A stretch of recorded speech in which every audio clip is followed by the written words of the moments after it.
Mirror each other. No. I'm just fucking with you. You're not mirroring me. I am mirroring you. Oh.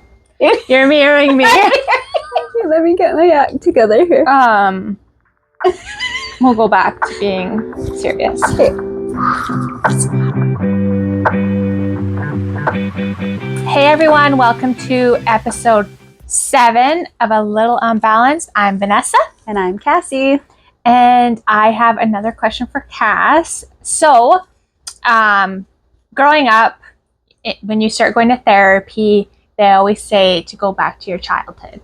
They always say to look at your version of you when you're little. What would you tell yourself? Hug yourself, make them feel okay. You have to envision it. You have to envision you holding your younger self. So if you could go back to that little Cass, little adorable Cassie, what would you tell her? What would you do? Well, that's a big one. I've done a lot of inner child work. Mm-hmm. So a lot of things come to mind, but I think just that message that you are enough just as you are.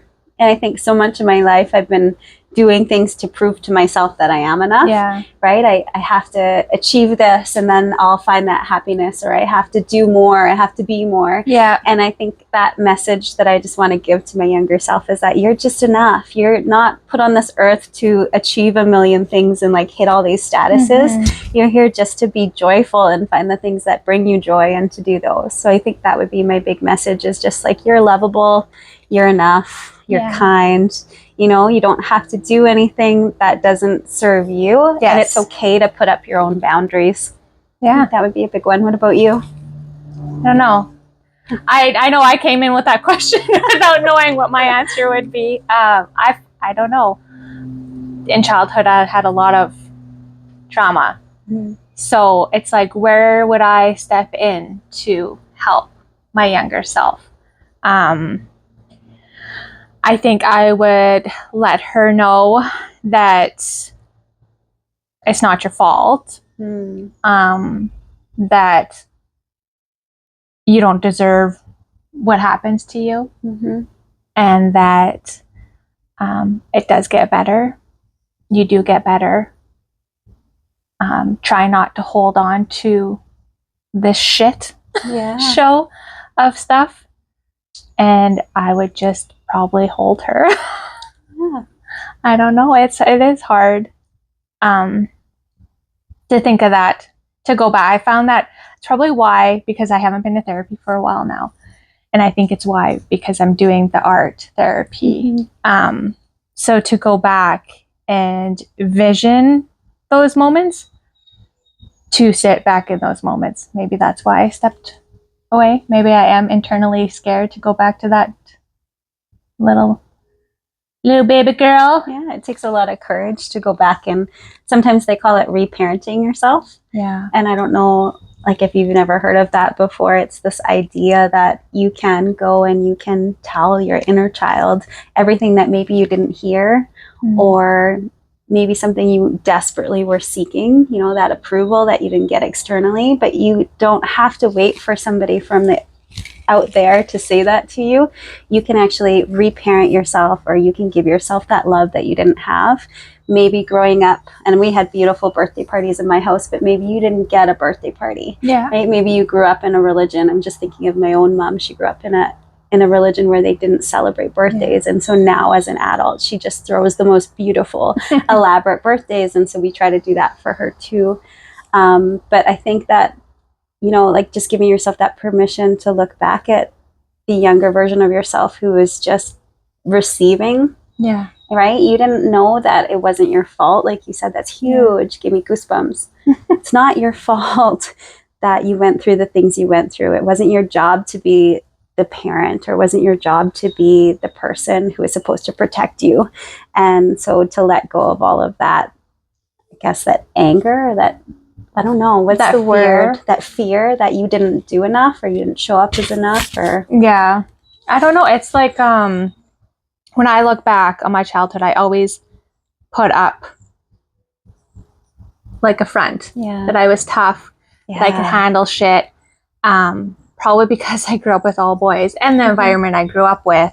I always had to act like I could handle more, you know, blasting that heavy metal music, pretending like I was hardcore, to kind of like put up this image of myself when I'm not like that. Yeah. Like, and then as I get older, now my husband calls my music depressing and sad because it's so like just chill and mellow. And I still go back to my cranking my heavy metal, my 5 Finger Death Punch and those ones. But when you're angry, no, just to like, just to rock out, just to, you know, get that out.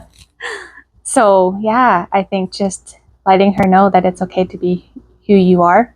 You don't have to try to be somebody else. And I feel like almost everybody does that no matter what. Even if you're in high school, you try to be something you're not. It takes a lot to find yourself. It took me a long time to find myself. Do you feel like that's still something that you're working towards? Like you're still on that journey? Yeah, because I definitely feel like sometimes, and my husband probably won't agree with this, but that I try to like cater to him still. Like I want him to approve of me. I want him to, you know, let me know that I'm always enough, instead of just being like, I am enough. Yeah. And I'm okay with what I say to myself instead of feeling like everyone else needs to approve of me. Yeah. I feel like it's kind of the flip-flop for me, whereas with my husband, I am like my true in-your-face, loud, abrasive if I'm upset, whereas when I go out into the rest of the world, I'm a lot calmer and I'm more reserved. And so I feel like we kind of flipped in that sense where I just like, I have a hard time publicly showing that side of me unless I, have had a drink, but I don't drink anymore. So I'm just weird in general. So I think I'm weird around everybody. I don't think it matters. Kind of weird. I don't think it matters.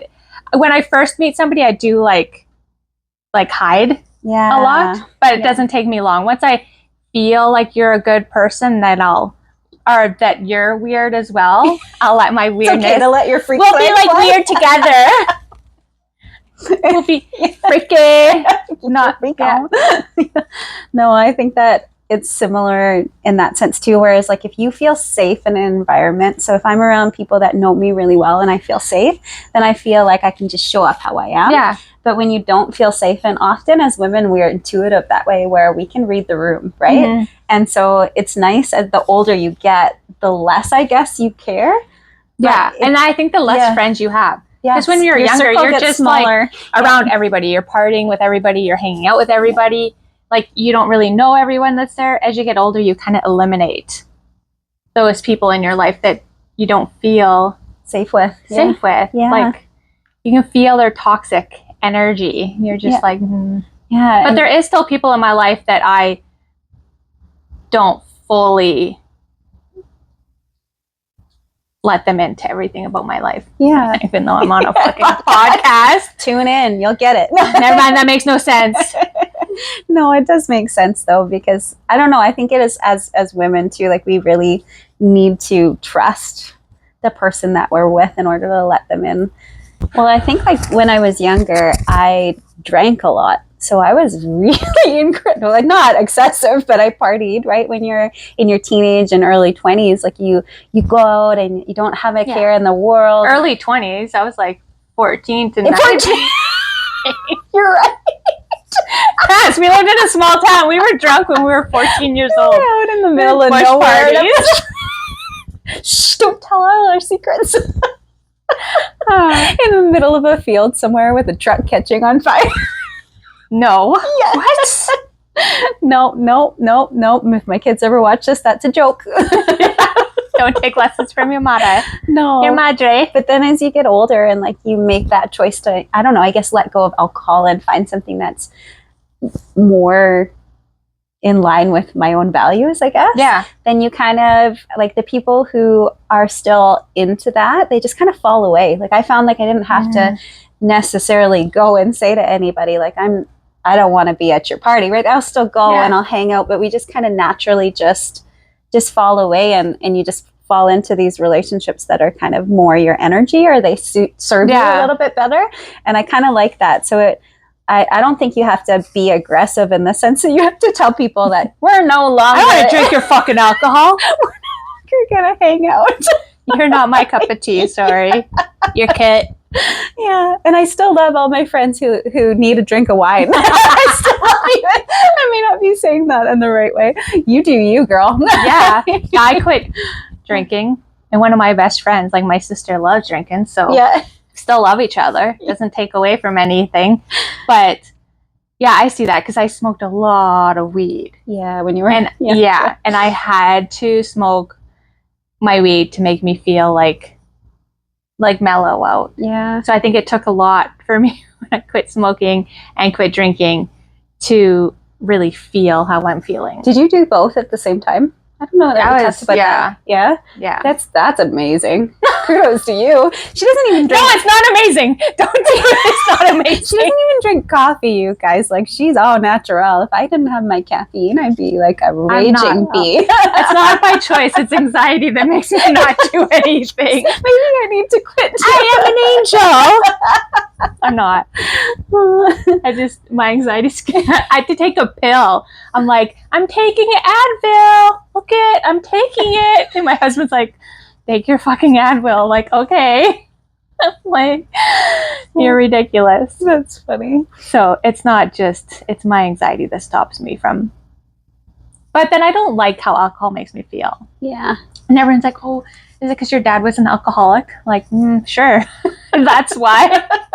Like, we'll go with that. I'll blame it on my father. It's because now when you drink, it takes you 2 weeks to recover. That's me. I've never been a good drinker, though. I couldn't imagine if I drank anything now. I had a couple drinks with my brother at New Year's, and I was just out of it the next day. And by couple, I mean like 1.5. And the next day I just woke up and, the breath and the sweat. And I was like, no, I don't miss this. I did not miss this. So, I mean, if you can do that and get up and be a parent the next day, I'm proud of you. Yeah, just do you. I cannot do that. We got away with the childhood. It's all intertwined somehow. Us being alcoholics when we were 14 years old and smoking a lot of weed, all intertwined. It's all that childhood trauma. Just joking. I don't think it is. I don't think my therapist would like me saying that. No. I do think, though, like, you're just looking for ways to cope, right? So I just wanted to fit in. So going back to the childhood and therapy is, if you don't go to therapy but you want to reach to that inner child, if you just sit, and this is what I was told. So you sit, you're closing your eyes, you're taking some nice deep breaths, you're connecting with yourself, and you picture that little girl or little boy, you picture that little child, who you were, how you felt, you're feeling how you felt, you're feeling what you were going through at that time, and you imagine you as their parent, like you said, or you as looking at that child as somebody else. And what would you do? So you just hold that child, you tell them what you think that they need to hear, and you just hold on and you really feel that. And I think it's huge. Like, I bawled, right? And I still picture that when I start to go back to those feelings. I will be like, no, it's okay. I got you. Mm-hmm. One thing that, like, when I was doing rapid transformational therapy, you do a lot of reparenting. And so there's a really great hypnosis. So if you're interested in it, you can look it up. That's RTT, or Rapid Transformational Therapy. And you can get a hypnosis where you actually take yourself back to your childhood home or wherever you were living. And then you can bring that child into your new world, and you can show them, like, this is where I'm at now. These are all the things that are available to me now that I didn't have available to me when I was a child, right? All the things that I was lacking, I'm now an adult and I have the ability to give to you. And so I'm going to be here to love you and support you. And then when you're through that whole process, you can listen to a recording, and that will take you through it, like, for 21 days. And after those 21 days, it's a part of your subconscious, because so often we're like, those programs from when we were a child and we were hurt are running on autopilot in the background, and we have to reprogram them. So through art therapy, what was the name of that again? I'm trying to remember. Yes. Yeah, it's an acronym, ART. We'll have to look it up. Something rapid therapy. Yeah. So they're similar but different. In the therapy Vanessa's talking about, you don't actually have to talk, which a lot of people have trouble saying what happened to them, especially if there was abuse involved, right? So you're envisioning it and you're seeing it, and then you're working through it that way.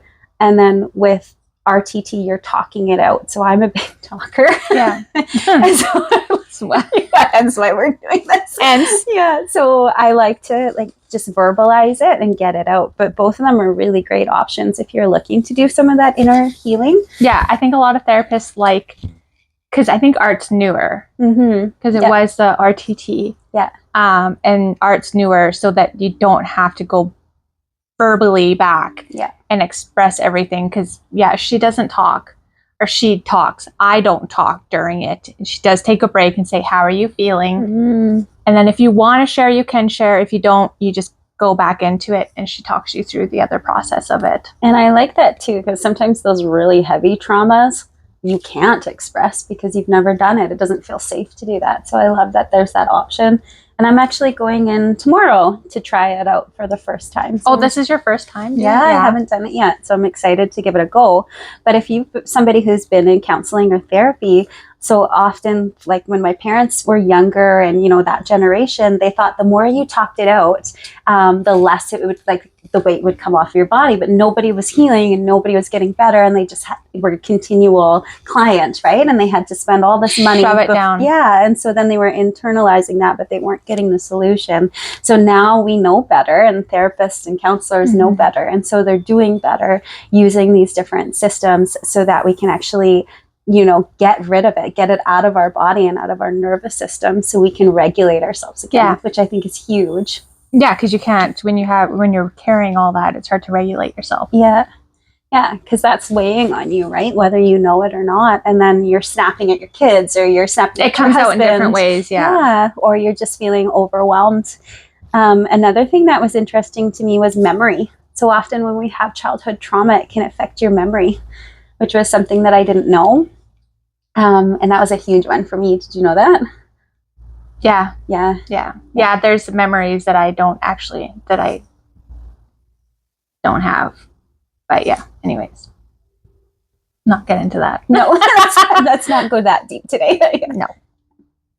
But yeah, your trauma, really, it just takes a toll on you completely. Yeah. Physically and mentally. Well, and that anxiety piece, running in the background. And so my ability to listen to somebody and to actually hear what they're saying, I really struggle with that sometimes. And I notice you do too. So we just dissociate sometimes. And then we both have to look at each other and be like, what did you say? We just laugh because we get it. Yeah, I definitely do that. My brother's pointed out, he's like, are you even listening to me? I'm like, I am so sorry. I really, I'm not doing it to be rude. I'm not. I'm actively trying. And then it really hit me that I'm like, I'm disassociating. I'm just not here anymore. I'll probably notice it on camera. There'll be people pointing it out to you. Oh yeah, she did it there. I'll just zone out and then look at Cass and be like, She loves me. You do? Oh yeah, I do. Of course. Yeah. I just like to veer off and down a different road sometimes. I'm like, nah, I think I'll go this way. When you're meeting new people and everybody's going around the circle saying their names, and by the time you get to the end, you don't know any of them. I am horrible with names, and I feel so. I should do the hell's that show where she says it in a different name, where it's what's your name? Cassie. An action to go with it. Vanessa. Then that's probably the only way. I have to repeat it. I'm like, Cassie. And then I'll probably forget it anyways. But I'm the worst with names. Faces, I'm like, I know you. Yeah. But I don't know your name. It's okay. We're all in the same brain fog. Middle of the road brain fog. Second. Anyway. We're really off topic on this one a lot. We veered off the road a lot on this one. Sure did. Almost crashed a few times. I think it's the heat. Sorry, somebody's phoning my phone. I was trying to see who it was. And I'm blind, middle age. Anyway, thank you for joining us. We're sending you Lots of love. Thanks for joining us on our Unbalanced. If this episode didn't really show you how unbalanced we were. Give that inner child some love, and we're on this journey with you. Thanks for tuning in.